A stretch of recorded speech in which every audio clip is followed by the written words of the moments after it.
Hi guys, ನೋಡಿ ingredients ಇಟ್ಕೊಂಡಿದ್ದೀನಿ. ನಾನೇನೋ ಪ್ರಿಪೇರ್ ಮಾಡಬೇಕು ಅಂತ. ಏನು ಅಂತ ಗೆಸ್ ಮಾಡಿ. ಎಲ್ಲ ನೋಡಿದ್ರಿ ಅಲ್ವಾ? ಬಾಣಲೆ ಇಟ್ಕೊಂಡೆ, ಎಣ್ಣೆ ಹಾಕಿದೆ, ಸಾಸಿವೆ ಜೀರಿಗೆ ಹಾಕಿದ್ದೀನಿ, ಸಿಡಿತಾ ಇದೆ. ಕರಿಬೇವಿನ ಸೊಪ್ಪು ಹಾಕಿದೆ, ಇನ್ನೂ ಸಿಡಿತಾ ಇದೆ. ಮೆಣಸಿನ್ಕಾಯಿ ಹಾಕಿದೆ, ಈರುಳ್ಳಿ ಹಾಕಿದೆ, ಈರುಳ್ಳಿ ಸಿಡಿತಾ ಇದೆ. ಸ್ವಲ್ಪ ಹೊತ್ತು ಬಿಟ್ಟೆ ನೆಕ್ಸ್ಟ್ ಕೊತ್ತಂಬರಿ ಸೊಪ್ಪು ಹಾಕ್ಕೊಂಡೆ, ಆಮೇಲೆ ಹಿಂಗೆ ಹಾಕ್ಕೊಂಡ್ಮೇಲೆ ಮಿಕ್ಸ್ ಮಾಡಿದೆ ನೋಡಿದೆ ಆದರೆ ಈರುಳ್ಳಿ ಬ್ರೌನ್ ಆಗಲೇ ಇಲ್ಲ.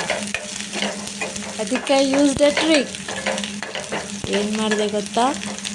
ಈರುಳ್ಳಿ ಬೇಗ ಬ್ರೌನ್ ಆಗಬೇಕಂದ್ರೆ ಸಾಲ್ಟ್ ಹಾಕಬೇಕು. ನಾನು ಸಾಲ್ಟ್ ಹಾಕಿ ಮಿಕ್ಸ್ ಮಾಡಿದೆ. ನೋಡಿ ಎಷ್ಟು ಬೇಗ ಬ್ರೌನ್ ಆಗೋಯ್ತು. ಟೊಮೆಟೊ ಹಾಕಿದೆ,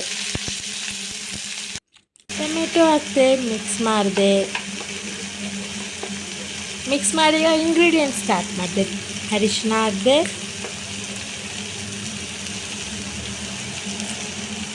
ಅರಿಶಿನ ಹಾಕ್ಕೊಂಬಿಟ್ಟು ಉಪ್ಪು ಹಾಕಿದ್ಮೇಲೆ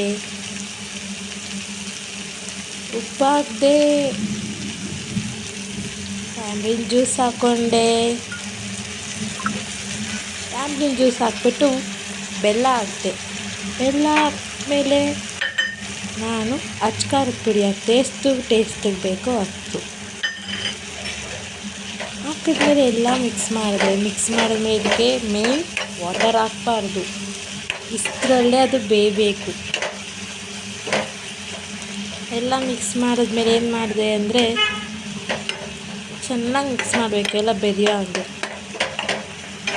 ಮಿಕ್ಸ್ ಮಾಡಿದೆ, ಸ್ಮ್ಯಾಶ್ ಮಾಡಿದೆ. ಆಮೇಲೆ ಒಂದು ಪ್ಲೇಟ್ ಮುಚ್ಚಿಬಿಟ್ಟು ಇಟ್ಬಿಟ್ಟೆ. ನೋಡಿದೆ ಓಪನ್ ಮಾಡಿದೆ. ವಾವ್, ನೋಡಿ ಟೊಮೆಟೊ ಗೊಜ್ಜು ರೆಡಿ ಆಗೋಯ್ತು. ಮಿಕ್ಸ್ ಮಾಡಿದೆ, ನೋಡಿ ಎಷ್ಟು ಚೆನ್ನಾಗಿ ಬೆಂದಿದೆ ಅಂತ. ನೋಡಿ ಇಷ್ಟೇ ಬೇಯಬೇಕು. ನೋಡ್ತಿದ್ದೀರಲ್ಲ, ಎಣ್ಣೆ ಎಲ್ಲ ಬಿಟ್ಕೊತಾ ಇದೆ. ಸೊ ಡಿಲಿಷಿಯಸ್ ಆಗಿ ಟೊಮೆಟೊ ಗೊಜ್ಜು ರೆಡಿ ಆಗೋಯ್ತು. ನೋಡ್ತಾ ಇದ್ದೀರಾ ಎಷ್ಟು ಚೆನ್ನಾಗಾಗಿದೆ ಅಂತ. ನೋಡಿ ಎಲ್ಲ ಎಷ್ಟು ಚೆನ್ನಾಗಿ ಮಿಕ್ಸ್ ಆಗಿದೆ.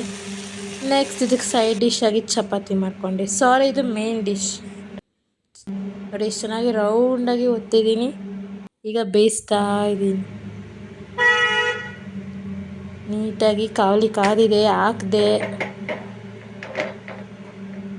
ನೆಕ್ಸ್ಟ್ ಅದನ್ನು ಫ್ಲಿಪ್ ಮಾಡಿಕೊಂಡೆ. ನೆಕ್ಸ್ಟ್ ಅದಕ್ಕೆ ಆಯಿಲ್ ಹಾಕ್ಬಿಟ್ಟು ನಾನು ಎರಡು ಸೈಡು ಚೆನ್ನಾಗಿ ರೋಸ್ಟ್ ಮಾಡಿದೆ. ನೋಡಿ ಎಷ್ಟು ನೀಟಾಗಿ ರೌಂಡಾಗಿ ಒತ್ತಿದ್ದೀನಿ ನಾನು. ಚೆನ್ನಾಗಿ ಆಯಿಲ್ ಹಾಕಲ್ಲ ನಾನು, ಸ್ವಲ್ಪನೇ ಹಾಕೋದು. ಹಾಕಿದೆ. ಆಮೇಲೆ ನೋಡಿ ಎರಡು ಸೈಡ್ ಎಷ್ಟು ನೀಟಾಗಿ ಬೇಯಿಸ್ತಾ ಇದ್ದೀನಿ. ನೋಡಿ ಎಷ್ಟು ಚೆನ್ನಾಗಿ ಚಪಾತಿ ಗೊಜ್ಜು ಮಾಡಿದೆ. ಇವತ್ತಿನ ರೆಸಿಪಿ ಆಗಿ